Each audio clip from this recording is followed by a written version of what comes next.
If you're by the sound and you really, really care, come on, take a stand, don't just sit in a chair. If you take a chance, then you'll never ever know if the sound will be clean in a million years and know what to do. How about bring a bag when your dog goes too? I don't know about me, but I know about you. So let's bring the sound in 3, 2. I'd like to save the sound. Hey you, pick up poo. When the rain is falling, poop goes down the drain. And then you'll never see those little fish again. Because that poop is toxic, yeah, that's what it is. So when the rain is falling, poop goes down the drain.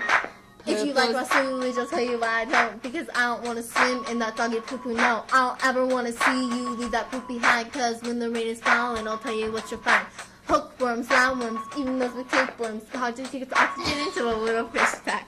Make you stop, make you think until you start going crazy picking up poop with your doggy. Ivers needs good fish. Hey you know what to do.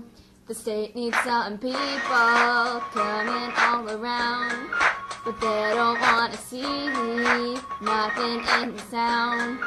Because they paid good money and they want to see those little fishies swimming free at peace, swimming free at peace. So give sound a chance, cause that's all you need to do is pick up your doggy's poo-poo. If I had the chance, I know that I would too. Cause I don't want those little fish to die. Na na na, na na na, na na na, save fish. Na na na, na na na. Come on, y'all out there in Puget Sound, you know what you gotta do, okay? Possible solutions, just pick up your dog's poop, throw it away. Or you can flush it down the toilet, anything counts to save the Puget Sound. Na na na, na na na, na na na. Save the sound. Na na na, na na na, na na na, na na na, na na na. If you take dog to pick up it,